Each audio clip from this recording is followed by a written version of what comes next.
Assalamualaikum dan salam sejahtera. Hari ini saya akan ceritakan tajuk tentang bangkit selepas jatuh. Bagi saya, bangkit selepas jatuh ni adalah satu kesungguhan untuk kita merubah hidup kita. Kadang-kadang kita diuji kerana kita adalah insan yang terbaik di mata Tuhan. Mungkin Tuhan menguji kita dengan berbagai ujian. Tetapi untuk bangkit semula itu kita memerlukan kekuatan dan keyakinan dan dalam diri sendiri. Mungkin kita pernah lalui pengalaman yang berbeza, penderitaan yang berbeza dan juga ujian yang berbeza. Tetapi kita tahu setiap yang berlaku adalah satu anugerah dari Tuhan buat kita. Untuk bangkit setelah lama terlantar di katil, itu memerlukan satu semangat yang paling tinggi, kesungguhan.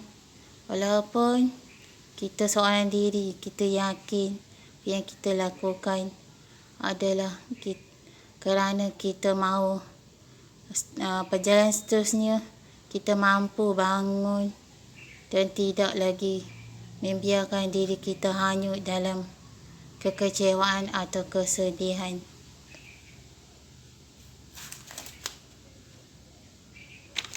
Juga jangan mudah putus asa di atas apa yang telah berlaku, dan juga kita merasakan diri kita tidak bermakna di mata orang lain. Tetapi kita perlu tahu bahawa kita adalah yang terbaik di mata Tuhan dan tidak menjadi satu beban kepada sesiapa pun. Jangan berputus asa jika kita diuji dengan ujian yang begitu berat, ataupun kita merasakan kita sudah penat dengan ujian yang menimpa kita berulang kali. Tetapi kita yakin apa yang terjadi ini adalah satu anugerah bahawa Tuhan sedang memberikan kita satu pembersihan hati agar kita bangkit dalam keadaan yang suci, murni dan penuh dengan kebersihan hati nurani.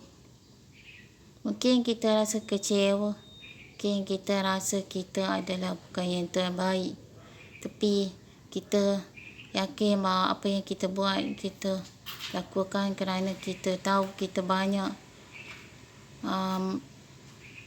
tanggungjawab di belakang yang perlu kita jalankan. Jangan mudah putus asa jika kita kecewa atau kita rasa kita dipersendakan atau diketawakan orang lain.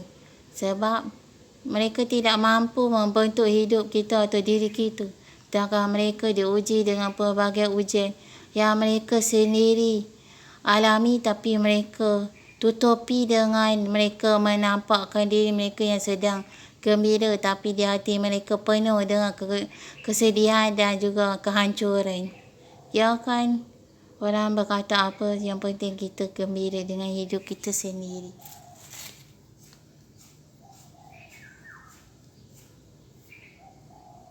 Diam bukan berarti kalah, tapi kita membiarkan orang bercerita tentang hidup kita tanpa kita membalas.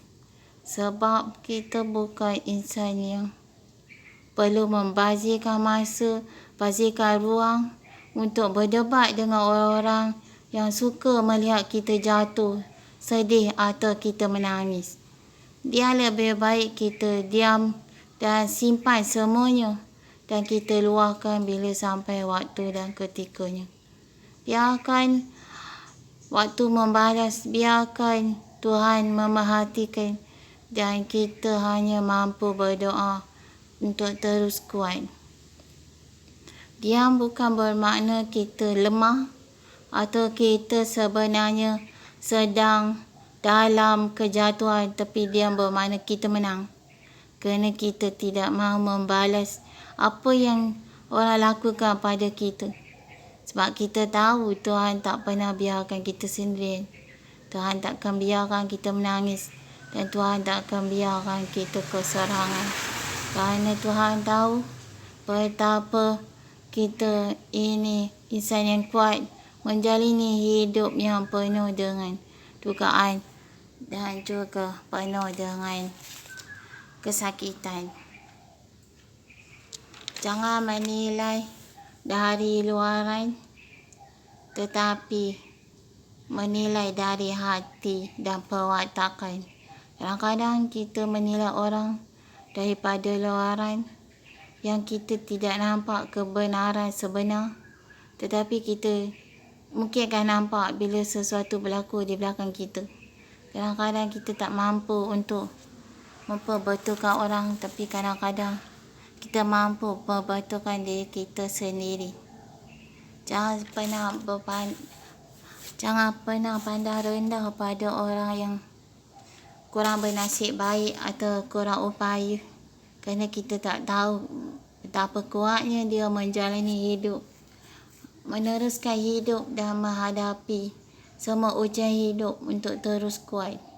Kadang-kadang kita hanya nampak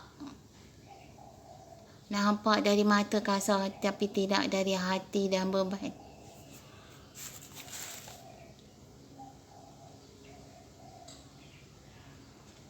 Jangan mudah mempercayai semua orang. Kadang-kadang kita tak tahu dalam hati mereka apa yang tersimpan dan apa yang disembunyikan. Kadang-kadang kita boleh melihat dari wajah, perwatakan, tapi kita tak tahu dalam hati manusia.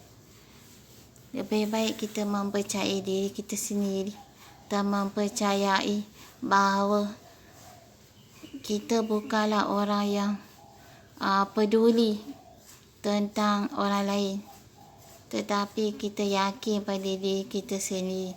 Kadang-kadang kepedulian kita membuatkan kita dikatakan dengan kata yang tidak baik. Kadang-kadang kita salah tafsirkan dengan kata-kata yang tidak bermoral. Kadang-kadang kita dihuraikan dengan kata-kata yang tidak berfalsafah atau aturan perkataan yang tidak disusun dengan lebih baik.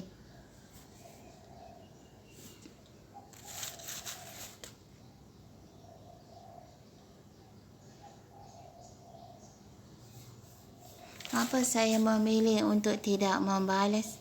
Kerana bagi saya, setiap perbuatan, setiap kesalahan adalah sesuatu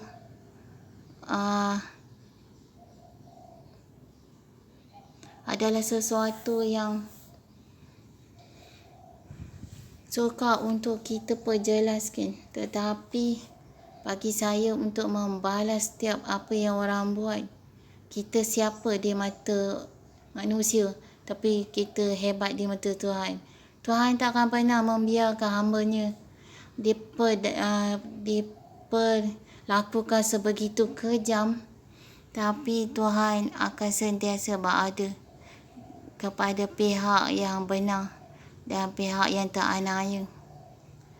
Mengapa saya tidak membalas? Kerana bagi saya, biarkan dia dengan kebanggaan dia, dengan cerita dia, dengan dengan segala yang dia ada dalam hidup untuk dia luahkan, dengan menganiaya orang lain, dengan memusnahkan hidup orang lain. Dengan cara itu mungkin dia rasa dia dapat membalas kekecewaan di hati dia atau membalas dendam di hati dia. Tapi bagi orang teraniaya seperti saya memilih untuk tidak membalas, kerana saya hendak menjadi wanita yang baik, yang penuh dengan kesabaran, penuh dengan kekuatan, semangat dan penuh dengan keyakinan yang tinggi. Jika saya membalas seperti mereka, seumpama saya seolah saya sama seperti mereka. Lebih baik saya biarkan mereka berkata, biarkan mereka membuat apa pun di belakang saya. Kerana saya tahu Tuhan sedang memerhati dan Dia akan menunjukkan kebenaran. Suatu hari nanti kebenaran akan dibongkar dan masa itu pintu kemaafan orang-orang tersebut saya buka seluas-luasnya sehingga mereka mengakui apa yang mereka buat pada saya. Sekian, terima kasih.